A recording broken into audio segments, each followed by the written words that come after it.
La chirurgie et les traitements médicamenteux sont les principaux traitements quand il s'agit de cancer des ovaires. Ils peuvent être utilisés seuls ou associés les uns aux autres. Pour aborder ce sujet, j'accueille le professeur Lécuru. Il est oncogynécologue à l'Institut Curie. Bonjour professeur Fabrice Lécuru. Bonjour. En quoi consiste la stratégie thérapeutique quand on parle de cancer des ovaires? C'est une stratégie qui a beaucoup évolué dans les 10 dernières années. Ça comporte de la chirurgie, de la chimiothérapie, des thérapies ciblées et des associations bien sûr, et puis surtout maintenant des traitements de plus en plus efficaces pour les récidives. Donc le paysage global de cette pathologie a beaucoup changé. Sa compréhension a aussi beaucoup changé puisqu'en fait on a aujourd'hui une juxtaposition de plusieurs maladies rares et d'une maladie fréquente qui est le cancer séreux de haut grade. Mais la prise en charge des pathologies rares est aussi en train d'évoluer assez vite. Donc c'est une maladie en pleine révolution. Et quels sont les critères que l'équipe médicale prend en compte pour établir cette stratégie thérapeutique pour chaque patient et patiente? Alors, je viens de vous le dire, il y a des critères d'abord de diagnostic. Je pense qu'on va parler essentiellement des cancers séreux de haut grade qui sont les plus fréquents. Dans ces cas-là, en prise en charge initiale, l'état général de la patiente est primordial, ses comorbidités, l'extension de sa maladie, le profil biologique, tous ces éléments vont participer à la décision qui va être initialement soit une chirurgie de première intention. Il faut savoir que c'est une chirurgie lourde, agressive, donc l'objectif est de ne pas laisser de maladie visible à l'intérieur du ventre. Et là-dessus, on progresse, c'est-à-dire que jusqu'à présent, on se guidait simplement sur la vue classique visuelle en lumière blanche, et de plus en plus, on pense utiliser d'autres techniques de visualisation comme la fluorescence par exemple. L'autre option étant la chimiothérapie néoadjuvante. On va commencer par classiquement 3 à 4 cycles de chimiothérapie avant de programmer une intervention chirurgicale. Donc la prise en charge initiale, idéalement, devrait se faire dans des centres experts. Là aussi, il y a des changements en France, heureusement. Jusqu'à présent, toutes les équipes qualifiées en oncologie gynécologique pouvaient opérer les cancers de l'ovaire. Depuis quelques jours, juin 2023, il y a un arrêté qui stipule que seules les équipes qui pratiquent plus de 20 interventions par an pourront continuer à les pratiquer. Donc on espère que dans les années qui viennent, dans les 3 à 5 ans, on aura un regroupement des patientes dans les équipes, j'ose pas dire spécialisées, mais en tout cas bien entraînées à ce genre de pathologie. Encore une fois, c'est un travail d'équipe, ce n'est pas que l'intervention chirurgicale. L'intervention est toujours précédée d'un bilan préopératoire anesthésique, d'une imagerie qui doit être parfaitement relue et parfaitement décrite, d'une anapathe, d'une biologie moléculaire. Ça nécessite des soins post-opératoires, donc c'est vraiment un travail qui doit être coordonné au plus près des patientes. Est-ce que les choix ou besoins d'une patiente peuvent être pris en compte pour la décision de la stratégie thérapeutique à adopter? Bien sûr, les propositions, il faut savoir que nos décisions de RCP ne sont que des propositions et sont chaque fois discutées avec les patientes.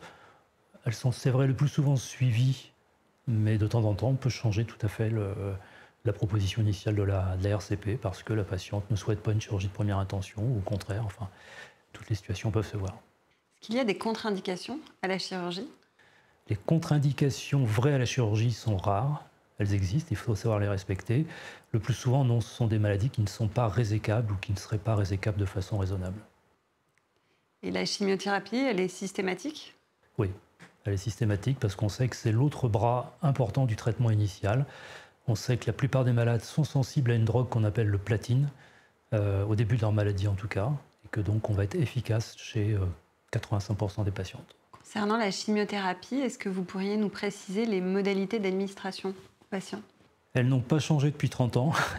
C'est toujours par voie veineuse, une injection toutes les 3 semaines. Il y a 6 injections en tout.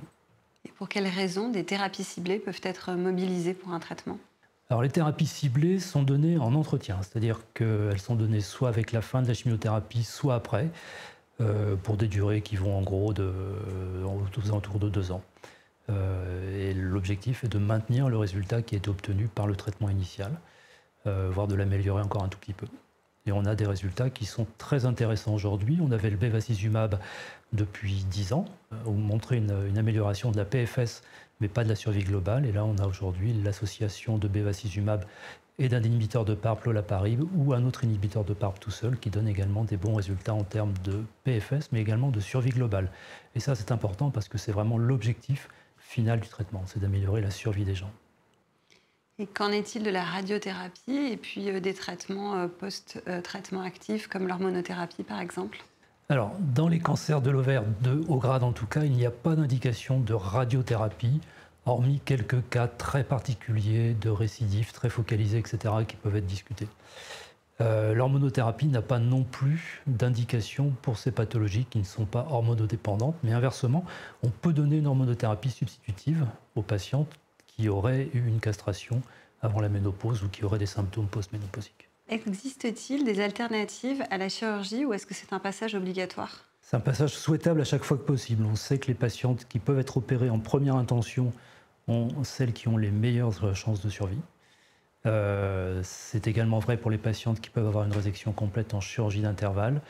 Il existe malheureusement des situations dans lesquelles la chirurgie n'est pas possible et on sait qu'une chirurgie incomplète ne rendrait absolument aucun service à la patiente mais lui apporterait par contre toutes les toxicités de la chirurgie. Donc la réponse non. Malheureusement, si on peut faire l'intervention, il faut la proposer à chaque fois. Dans quel cadre vous recommanderiez à une patiente de participer à un essai clinique? À chaque fois qu'elle est incluable dans l'essai. C'est-à-dire qu'on sait que les patientes qui participent aux essais ont des meilleures survies que les autres. Voilà. Pour tout un tas de raisons.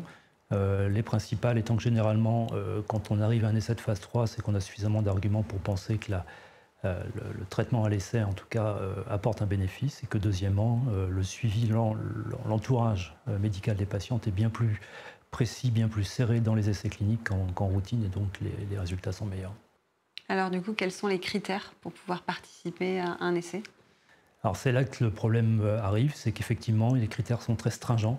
On ne peut inclure que les patientes qui ont un profil de maladie bien particulier, qui n'ont pas de contre-indication médicale ou de comorbidité qui gênerait l'application des traitements. Donc il y a clairement une sélection sur les patientes qui peuvent être incluses.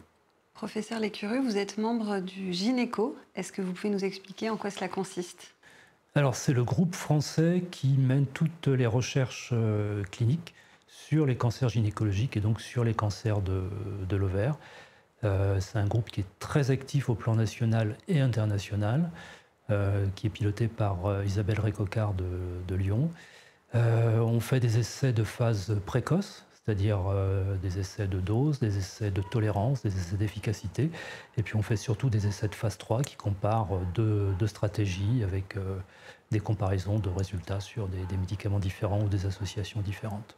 Il y a également des essais chirurgicaux à l'intérieur de ce groupe qui essayent de démontrer le bénéfice essentiellement de désescalade chirurgicale.